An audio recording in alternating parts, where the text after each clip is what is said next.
Hello नमस्कार दोस्तों। देखो अभी आप लोगों के सामने रीट यानी अध्यापक पात्रता परीक्षा के कुछ ही दिन बचे हैं।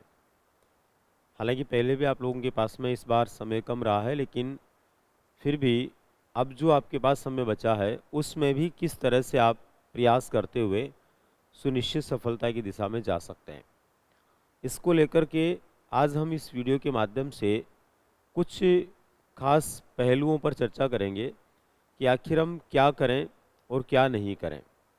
कुछ कार्य ऐसे हैं जो अब हमें इन दिनों में करने हैं और कुछ कार्य ऐसे हैं जो हमें नहीं करने हैं, ताकि हम आने वाली अध्यापक पात्रता परीक्षा में एक सफल प्रतियोगी बनकर के उसमें सफलता को प्राप्त कर सकें। यहाँ पर आपके सामने लिखा हुआ है केवल दिन 18।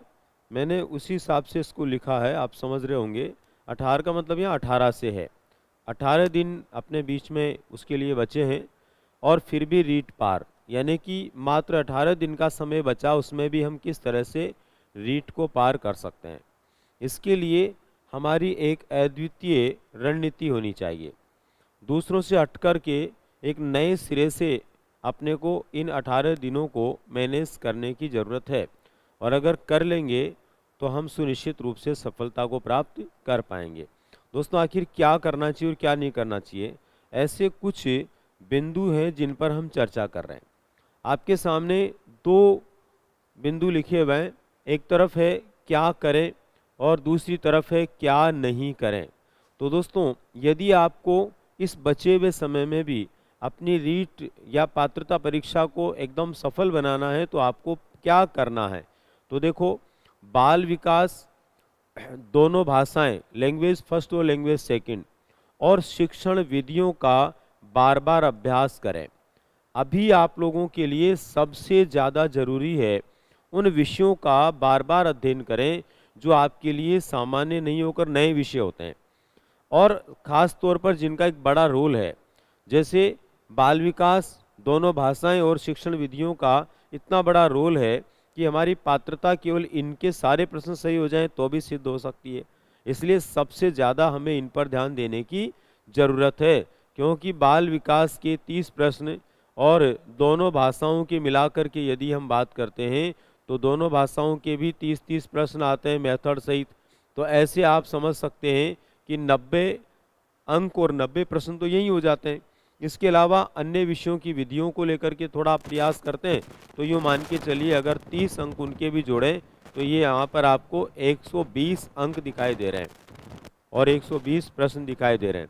इनको भी आप बेहतर बना लेते हैं तो सुनिश्चित रूप से आप सफल हो सकते हैं। तो इन पे सबसे ज़्यादा फोकस करें, इन्हीं का आप वर्तमान में सबसे ज़्यादा आप अभ्यास करें।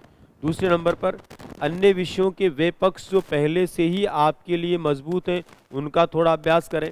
अभी कठिन विषय जो भी हैं, जो भी पक्ष ऐसा जो आपका कमज़ोर है, जिसमें आप अच्छा नहीं कर पाएंगे, उन पर ध्यान नहीं दें, बल्कि जिस पर आप बेहतर कर सकते हैं उस पक्ष को और मजबूत बनाएं। जिसमें पहले से आपको अच्छे से पता, उसी पर ज़्यादा फोकस करें, उसी का अभ्यास करें, ताकि वहाँ से आने वाली हर चीज़ को आप क्लियर कर पाएँ। इसी तरह से पुराने पेपर्स को एक बार निकालना, व्याख्या सहित पढ़ना, ये भी ज़रूरी है।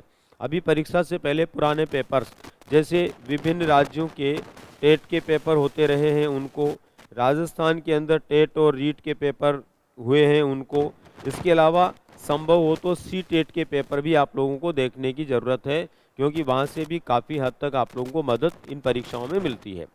इसके बाद में दोस्तों सकारात्मक सोच रखें। सबसे बड़ी बात यह है कि आपकी सोच एकदम पॉजिटिव आपको रखनी है, नेगेटिव बिल्कुल नहीं सोचना है।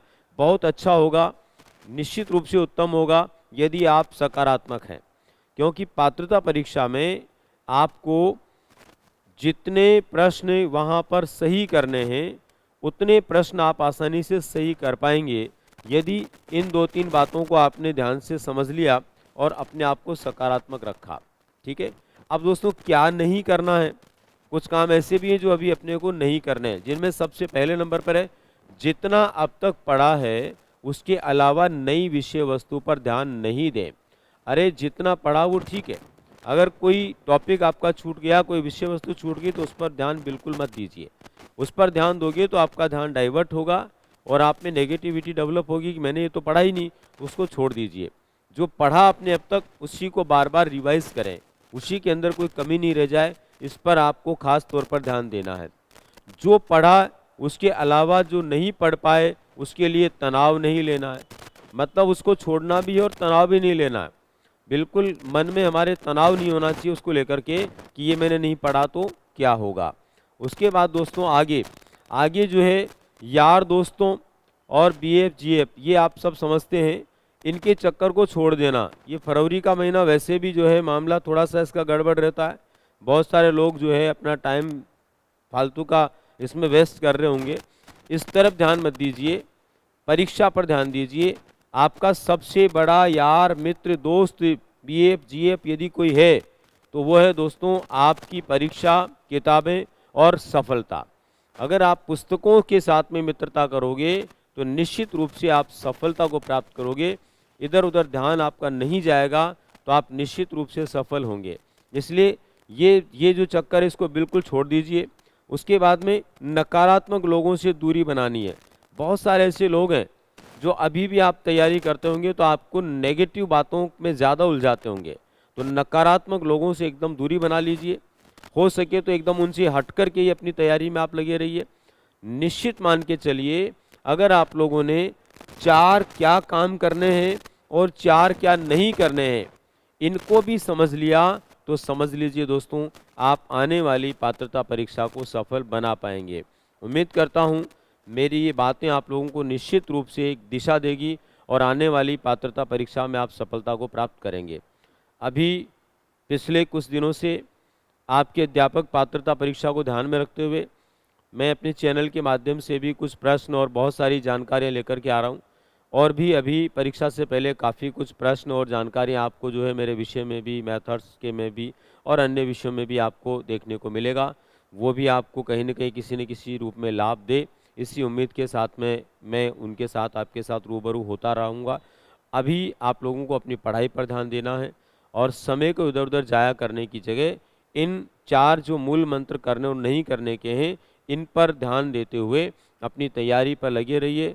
आने वाली पात्रता परीक्षा में आपको सफलता मिले, इसी शुभकामना के साथ में धन्यवाद।